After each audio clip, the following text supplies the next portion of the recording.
이 시간 인류는 진화적인 힘의 소산인가? 라는 제목으로 말씀을 나누겠습니다.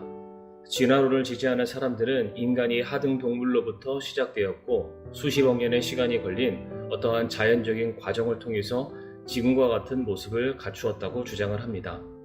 그러나 성경의 견해는 이와 전혀 다릅니다. 인간은 맹목적인 우연이나 오랜 시간을 걸친 진화의 과정의 산물이 아닌 하나님의 창조물이고 그의 형상에 따라 만들어졌다고 말하고 있습니다.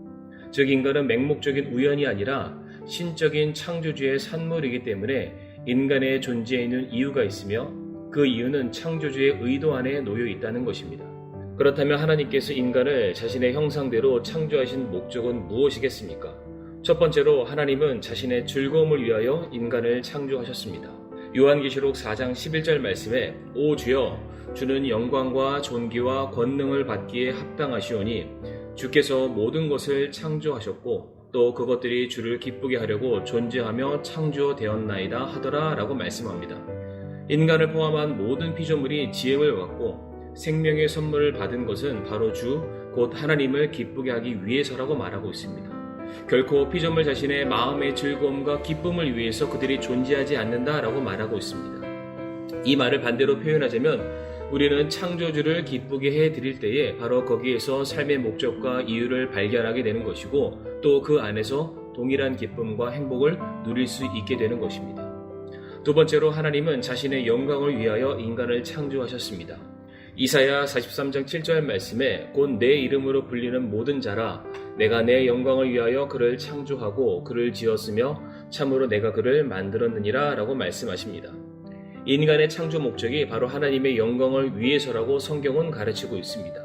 여기에 대해서 우리가 일말 어떠한 이유와 조건을 달 수 없는 것이 바울이 로마서 9장 20절에 말씀하기를 오 사람아 내가 누구이기에 하나님께 대꾸하느냐 지어진 것이 자기를 지은 이에게 말하기를 어찌하여 나를 이렇게 만들었어 하겠느냐 라고 말하면서 토기장이의 비유를 들게 됩니다.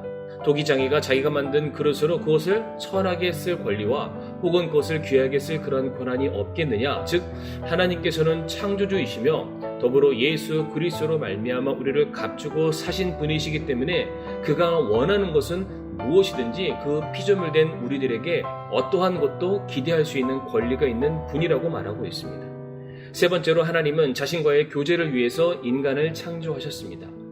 하나님은 자신의 피조물과 교제하기를 기뻐하십니다. 고린도전서 1장 9절 말씀에 너희를 부르사 자신의 아들 예수 그리스도 우리 주와 교제하게 하시는 하나님은 신실하시도다 라고 말씀합니다. 인간을 하나님의 형상으로서 지정의를 가진 인격적인 존재로 만드신 이유는 하나님과 교제할 수 있게 하시고 또한 그 교제의 핵심인 하나님을 사랑하고 예배할 수 있도록 인도하시기 위함이었습니다. 인간은 이처럼 하나님과의 교제를 통해서 하나님에 대해서 더 깊이 알게 되는 것이고 또한 더 기쁨으로 순종하게 되는 것이고 그로 말미암아 더 깊은 관계, 더 깊은 풍성한 교제로 나아갈 수 있게 되는 것입니다.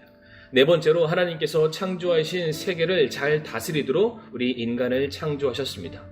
창세기 1장 26절 말씀에 하나님께서 이르시되 우리가 우리의 형상으로 우리의 모양에 따라 사람을 만들고 그들이 바다의 물고기와 공중의 날짐승과 가축과 온 땅과 땅에서 기는 모든 기는 것을 지배하게 하자 하시고 라고 말씀하셨습니다.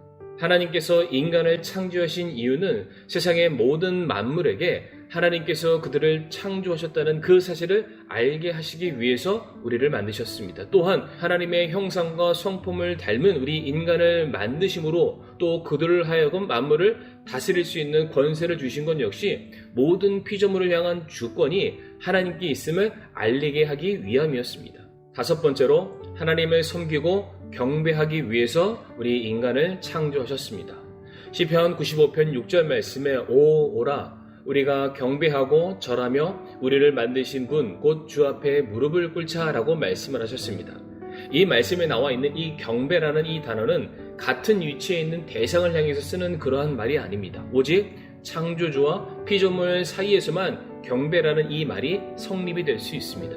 즉 경배라는 것은 하나님을 하나님으로 인정하고 그에 합당한 영광과 찬양과 존귀를 돌리는 것을 말하는 것입니다. 그러므로 경배란 모든 피조물들을 지으신 창조주를 섬기고 높여드릴 때의 그 의미를 가질 수가 있는데, 바로 모든 피조물들이 이 경배하기 위해서 만들어졌다라고 성경은 가르치고 있습니다. 그리고 예수님께서도 이 땅에 오신 목적이 바로 모든 사람들이 하나님을 경배하기 위해서라고 말씀하고 있습니다. 누가복음 1장 74절과 75절 말씀에 또한 우리 원수들의 손에서 우리를 건져내사 우리가 평생토록 자신 앞에서 거룩함과 의로움으로 두려움 없이 자신을 섬기도록 허락하려 하심이라 라고 말씀하셨습니다. 이 말씀에서 건져냈다는 말이 곧 우리를 살렸다는 그 의미이며 또한 우리를 창조하셨다는 그런 의미도 되는데, 그 이유가 어디에 있습니까? 바로 평생토록 주님을 섬기고 예배하라고 바로 우리를 건져내시고 구원하셨다라고 말씀하고 있습니다. 이처럼 모든 피조물의 배후에는 지적인 설계자, 곧 신적인 존재인 하나님이 계십니다. 그리고 그 하나님께서는 인간을 창조하셨을 때에 자신의 형상을 따라 지정의를 갖춘 특별한 존재로 창조하셨습니다. 그렇다면 인간의 존재 목적, 창조된 그 이유는 무엇이었습니까? 우리로 하여금 하나님께서 모든 만물을 창조하셨다는 그 사실을 증명하기 위해서이며, 누구보다 그분을 높이고 경배하며 예배드리기 위해서였습니다.